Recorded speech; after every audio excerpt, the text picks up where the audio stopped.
समसामयिक वस्तुनिष्ठ प्रश्न। प्रश्न 1।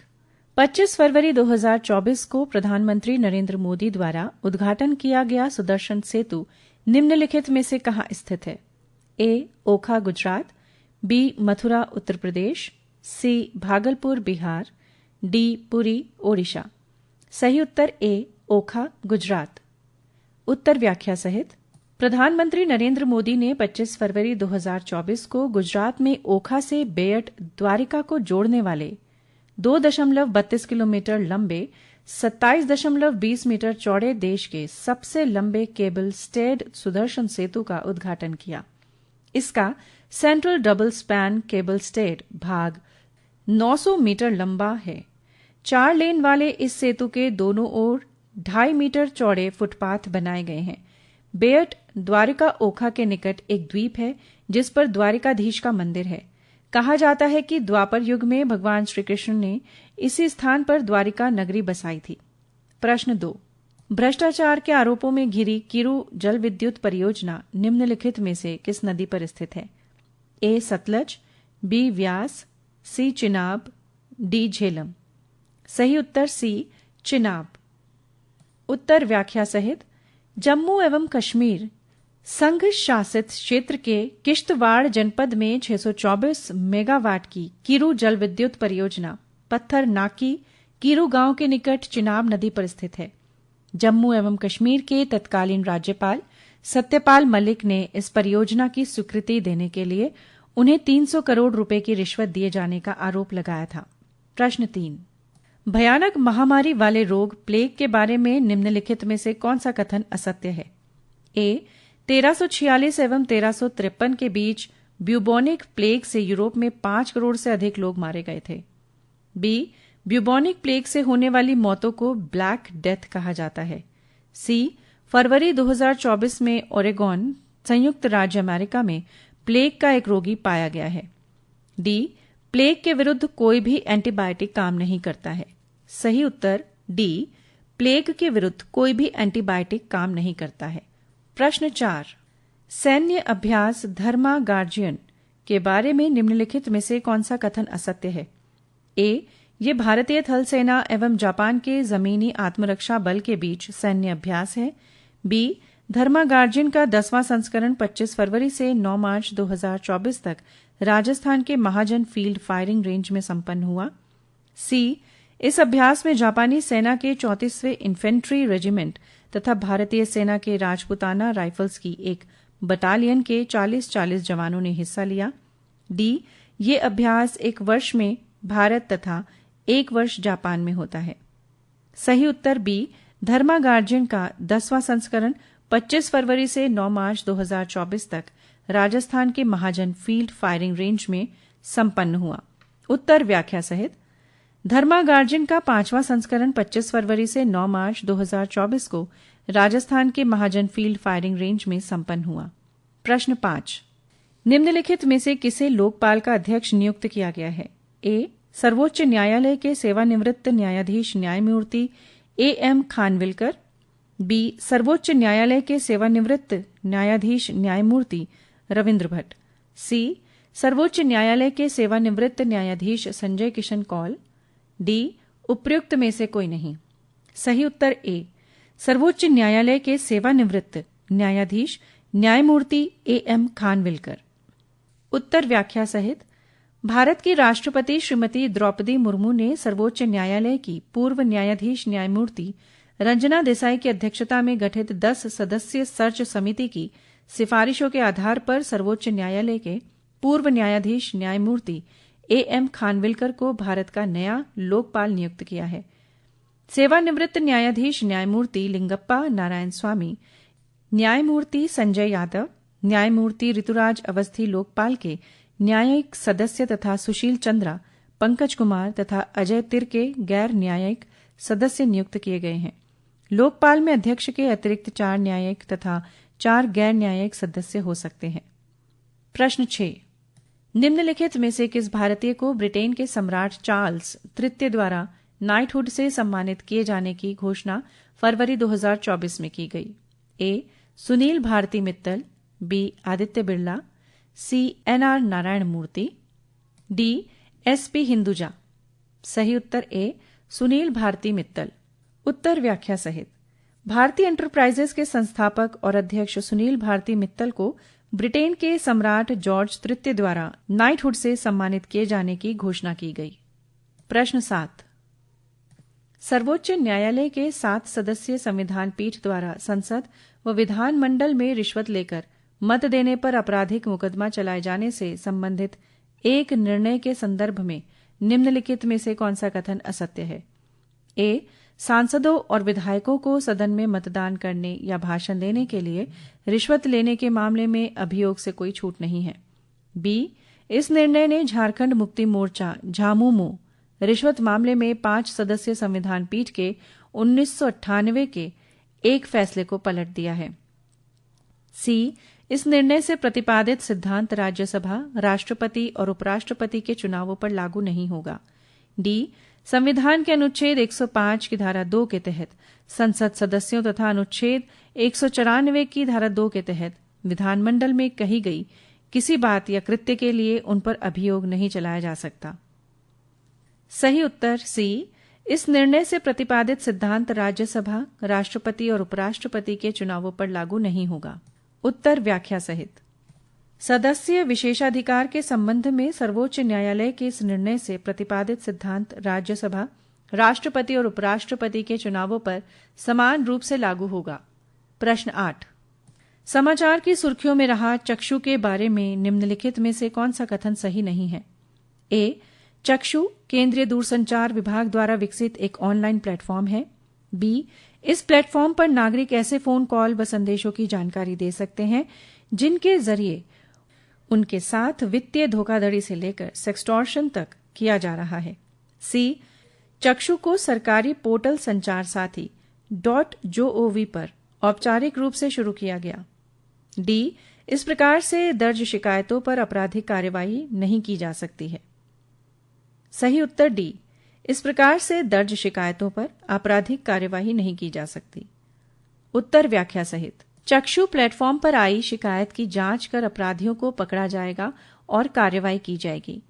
स्पैम कॉल करने वाले व अन्य संदिग्ध फोन नंबर बंद कर दिए जाएंगे। प्रश्न 9।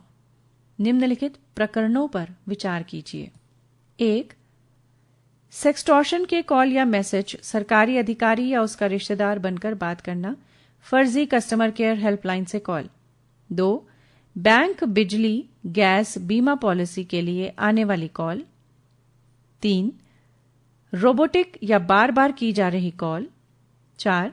ऑनलाइन नौकरी, लॉटरी, तोहफे, लोन ऑफर के लिए की जा रही फर्जी कॉल। 5. संदेहास्पद वेबसाइट के लिंक वाले मैसेज। उपयुक्त में से कितने प्रकार के मामलों से संबंधित शिकायतें केंद्र सरकार के चक्षु पोर्टल पर की जा सकती हैं? ए. केवल 2, बी. केवल 3, सी. केवल 4, डी. सभी 5। सही उत्तर डी. सभी 5। उत्तर व्याख्या सहित। केंद्रीय दूरसंचार विभाग द्वारा स्थापित चक्षु पोर्टल पर ऐसे सभी फोन कॉलों और संदेशों की जानकारी व शिकायत की जा सकती है जिनके जरिए नागरिकों के साथ वित्तीय धोखाधड़ी से लेकर सेक्सटॉर्शन तक किया जा सकता है। प्रश्न 10। पानी के नीचे देश की पहली मेट्रो रेल किस शहर से संचालित है? ए. कोलकाता, बी. कोच्चि, सी. दिल्ली, डी. कहीं भी नहीं। सही उत्तर ए. कोलकाता। उत्तर व्याख्या सहित। प्रधानमंत्री नरेंद्र मोदी ने 6 मार्च 2024 को भारत की पहले पानी के नीचे मेट्रो रूट कोलकाता हावड़ा का उद्घाटन किया। कोलकाता में हावड़ा मैदान से एस्प्लेनेड तक 4.8 किलोमीटर मेट्रो रेल खंड का निर्माण 4,965 करोड़ रुपए से किया गया है। यह प्रखंड पृथ्वी की सतह से 30 मीटर नीचे देश का सबसे अधिक गहराई वाला मेट्रो स्टेशन हावड़ा पर बनाया गया है। इस प्रखंड का कुछ भाग हुगली नदी के नीचे से गुजरता है। प्रश्न 11। फरवरी-मार्च 2024 में निम्नलिखित में से किस शहर में गंभीर जल संकट उत्पन्न हो गया? ए. बीकानेर राजस्थान, बी. नागपुर महाराष्ट्र, सी. बेंगलुरु कर्नाटक, डी. अमरावती महाराष्ट्र। सही उत्तर सी. बेंगलुरु कर्नाटक। उत्तर व्याख्या सहित। अनियंत्रित विकास, शहर का व्यापक फैलाव, मानसूनी वर्षा कम होने से बेंगलुरु में जनवरी से मार्च 2024 के दौरान भीषण जल संकट उत्पन्न हो गया। प्रश्न 12 समाचारों की सुर्खियों में रही सेला सुरंग के बारे में निम्नलिखित में से कौन सा कथन सत्य नहीं है? ए. सेला सुरंग विश्व की सबसे लंबी ट्विन लेन सुरंग है।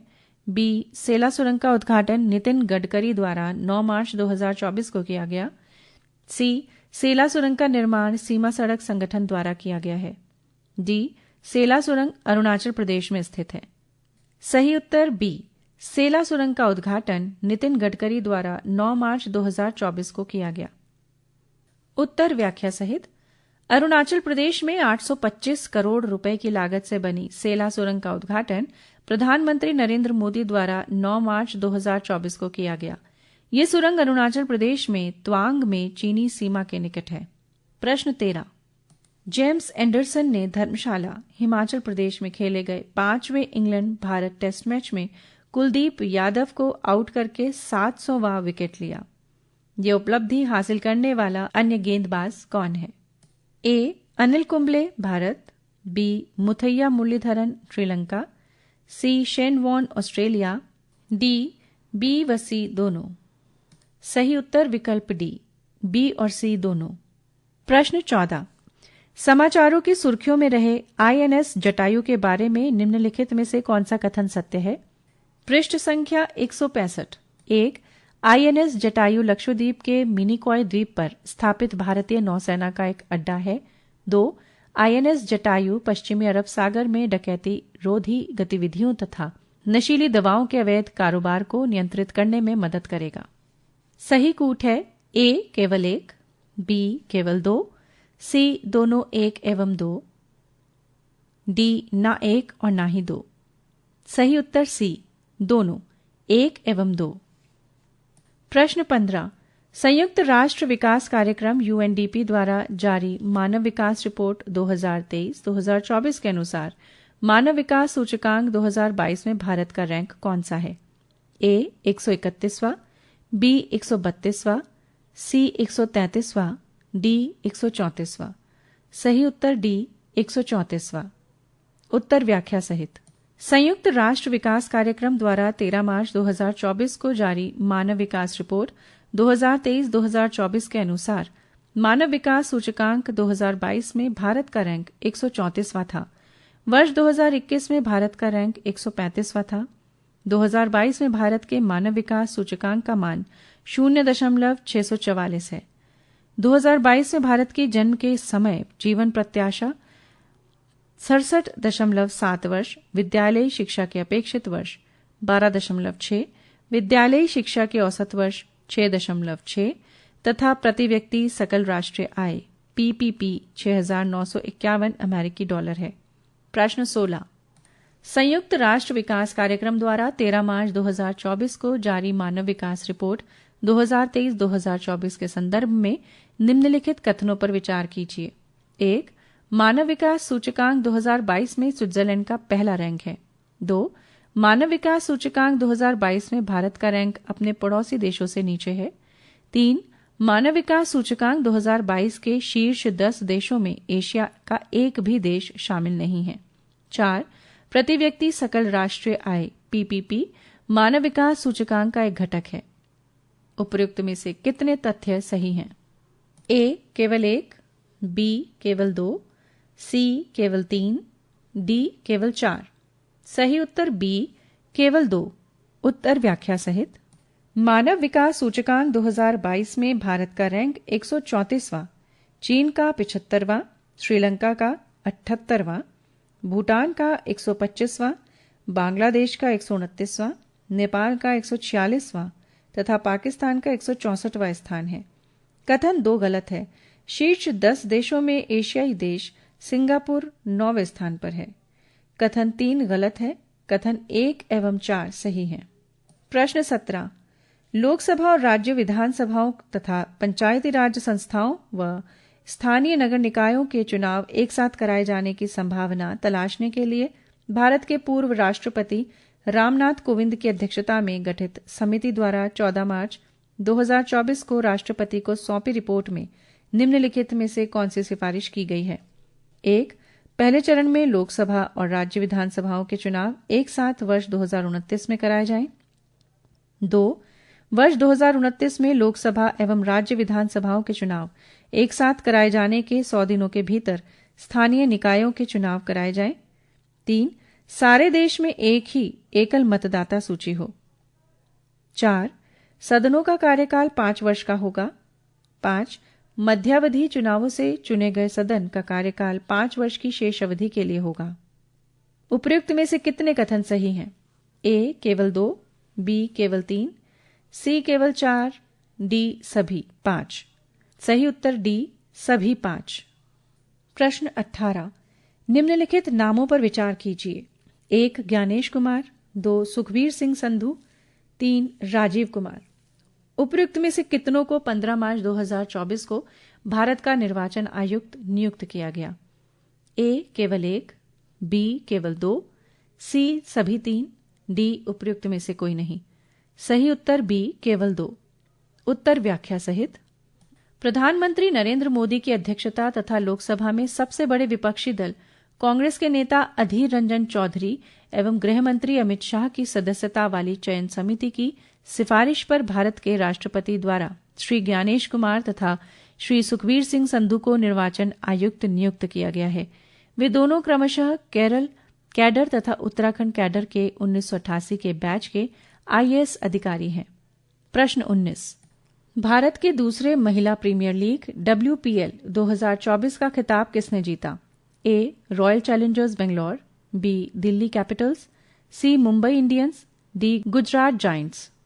सही उत्तर ए रॉयल चैलेंजर्स बेंगलोर। उत्तर व्याख्या सहित। 17 मार्च 2024 को अरुण जेटली स्टेडियम दिल्ली में खेले गए दूसरे महिला प्रीमियर लीग में दिल्ली कैपिटल्स को 8 विकेट से हराकर रॉयल चैलेंजर्स बेंगलोर ने पहला खिताब जीता। प्रश्न 20 भारत निर्वाचन आयोग की सूचना के अनुसार लोकसभा सामान्य निर्वाचन 2024 में देश के कितने राज्यों में महिला मतदाताओं की संख्या पुरुष मतदाताओं की संख्या से अधिक है? ए 5, बी 9, सी 11, डी 12। सही उत्तर डी 12। प्रश्न 21 नागरिकता संशोधन अधिनियम 2019 को लागू करने के लिए भारत सरकार द्वारा अधिसूचित नियमों के संदर्भ में निम्नलिखित कथनों पर विचार कीजिए। 1. संसदीय कार्य नियमावली के अनुसार किसी भी कानून को राष्ट्रपति द्वारा दी गई मंजूरी के 6 माह के भीतर कानून के नियम जारी किए जाने चाहिए। 2. 6 माह के भीतर क्रियान्वयन नियम न बना पाने पर सरकार को लोकसभा और राज्यसभा की अधीनस्थ विधान समितियों से अवधि में विस्तार करने की अनुमति लेनी होती है। 3. वर्ष 2020 से गृह मंत्रालय नियम बनाने के लिए अधीनस्थ विधायन समितियों से नियमित अंतराल पर अवधि में विस्तार प्राप्त करता रहा है। उपर्युक्त में से कितने कथन सही हैं? ए केवल 1, बी केवल 2, सी सभी 3, डी उपर्युक्त में से कोई नहीं। सही उत्तर सी सभी 3। प्रश्न 22 नागरिकता संशोधन अधिनियम 2019 के संदर्भ में निम्नलिखित में से कौन सा कथन सही है? 1. पाकिस्तान, बांग्लादेश तथा अफगानिस्तान से 31 दिसंबर 2014 तक भारत आए गैर मुस्लिम प्रवासियों को भारतीय नागरिकता प्राप्त हो जाएगी। 2. इन देशों से आए गैर मुस्लिम प्रवासी हिंदू, सिख, जैन, बौद्ध, पारसी तथा ईसाई ही इस कानून के तहत भारतीय नागरिकता प्राप्त कर सकते हैं। सही कूट है ए केवल 1, बी केवल 2, सी 1 एवं 2 दोनों, डी ना 1 और ना ही 2। सही उत्तर सी 1 एवं 2 दोनों। प्रश्न 23 समाचारों की सुर्खियों में रही गंबूसिया के बारे में निम्नलिखित में से कौन सा कथन सही नहीं है? ए ये दक्षिण पूर्वी संयुक्त राज्य अमेरिका के ताजे पानी में पाई जाने वाली मॉस्किटो फिश है। बी विश्व में गंबूसिया की 10 प्रजातियां पाई जाती हैं। सी इन्हें आंध्र प्रदेश, ओडिशा और पंजाब के विभिन्न क्षेत्रों में मच्छरों के बढ़ते खतरे से निपटने के लिए जल निकायों में छोड़ा गया है। डी ये मच्छरों के लार्वा को खाती है जिससे मच्छर उत्पन्न नहीं हो पाते। सही उत्तर बी विश्व में गंबूसिया की 10 प्रजातियां पाई जाती हैं। उत्तर व्याख्या सहित। गंबूसिया की केवल 2 ही प्रजातियां हैं, गंबूसिया एफिनिस तथा गंबूसिया होलब्रुकी। प्रश्न 24 कैरोली क्या है? ए. सिलिकॉन प्रमाणित कृत्रिम मेधा चिप, बी. धान की एक नवीन प्रजाति जो मुख्य रूप से बोई जाती है, सी. अंडमान निकोबार द्वीप समूह में पाई जाने वाली आदिम जनजाति, डी. छत्तीसगढ़ के आदिवासियों में प्रचलित लोक नृत्य। सही उत्तर ए. सिलिकॉन प्रमाणित कृत्रिम मेधा चिप। उत्तर व्याख्या सहित। कैरोली डिजिटल विश्वविद्यालय केरल द्वारा विकसित सिलिकॉन प्रमाणित कृत्रिम मेधा चिप है जो विभिन्न अनुप्रयोगों के लिए गति, ऊर्जा दक्षता तथा मापनीयता प्रदान करती है। प्रश्न 25। वन्य जीवों की प्रवासी प्रजातियों के लिए संरक्षण पर अभी समय 1979 के COP14 कॉन्फ्रेंस ऑफ पार्टीज का आयोजन कहाँ किया गया? A. Nairobi Kenya, B. Colombo Sri Lanka, C. Samarkand Uzbekistan, D. Tehran Iran. सही उत्तर सी. Samarkand Uzbekistan. उत्तर व्याख्या सहित। बॉन कन्वेंशन के रूप में पाया जाने वाला वन्य जीवों की प्रवासी प्रजातियों के संरक्षण पर अभी समय संयुक्त राष्ट्र पर्यावरण कार्यक्रम के तहत 1979 में हस्ताक्षर किया गया। यह 1983 से लागू हुआ है। 1 मार्च 2022 तक इसे 133 पार्टियां व राष्ट्र स्वीकार कर चुके हैं। प्रश्न 26। भारत में महिलाओं की श्रम बल में भागीदारी की स्थिति के संदर्भ में निम्नलिखित कथनों पर विचार कीजिए। 1. आवधिक श्रम बल सर्वेक्षण PLFS के अनुसार श्रम बल में महिला भागीदारी वर्ष 2017-2018 के 17.5% से बढ़कर वर्ष 2022-2023 में 27.8% हो गई। 2. महिला श्रम बल का बड़ा हिस्सा घरेलू उद्यमों में सहायक के रूप में कार्यरत महिलाओं का है जिन्हें अपने कार्य के लिए कोई नियमित वेतन नहीं मिलता है। उपर्युक्त में से कौन सा कथन सही है? ए. केवल 1, बी. केवल 2, सी. 1 एवं 2 दोनों, डी. ना 1 और ना ही 2। सही उत्तर सी. 1 एवं 2 दोनों। पृष्ठ संख्या 166। प्रश्न 27। नीतीश डिवाइस के बारे में निम्नलिखित में से कौन सा कथन असत्य है? ए. नीतीश का पूर्ण रूप Nitish novel initiative technological intervention for safety of human lives है। बी. नीतीश डिवाइस को बिहार राज्य आपदा प्रबंधन प्राधिकरण द्वारा लॉन्च किया गया है। सी. नीतीश डिवाइस आकाशीय बिजली गिरने या बाढ़ आने से आधा घंटे पहले अपने उपयोगकर्ताओं को चेतावनी देता है। डी. नीतीश डिवाइस को भारतीय मौसम विज्ञान विभाग द्वारा विकसित किया गया है। सही उत्तर डी. नीतीश डिवाइस को भारतीय मौसम विज्ञान विभाग द्वारा विकसित किया गया है। उत्तर व्याख्या सहित। नीतीश डिवाइस को भारतीय प्रौद्योगिकी संस्थान पटना द्वारा विकसित किया गया है। प्रश्न 28। 96 अकेडमी अवार्ड्स 2023 में प्रदत्त पुरस्कारों के संदर्भ में निम्नलिखित में से कौन सा युग्म सही सुमेलित नहीं है? ए. सर्वश्रेष्ठ अभिनेता किलियन मर्फी ओपेनहाइमर, बी. सर्वश्रेष्ठ अभिनेत्री Emma Stone Poor Things, C. सर्वश्रेष्ठ निर्देशक क्रिस्टोफर नोलन ओपेनहाइमर, डी. सर्वश्रेष्ठ सपोर्टिंग अभिनेत्री Lily Gladstone Killers of the Flower Moon. सही उत्तर डी. सर्वश्रेष्ठ सपोर्टिंग अभिनेत्री Lily Gladstone Killers of the Flower Moon. उत्तर व्याख्या सहित। सर्वश्रेष्ठ सपोर्टिंग अभिनेत्री का पुरस्कार डिवाइन जॉय रेडोल्फ को द होल्ड ओवर्स में उनकी भूमिका के लिए प्रदान किया गया। प्रश्न 30। मार्च 2024 में भारत के राष्ट्रपति द्वारा राज्यसभा के लिए निम्नलिखित में से किसे मनोनीत किया गया है?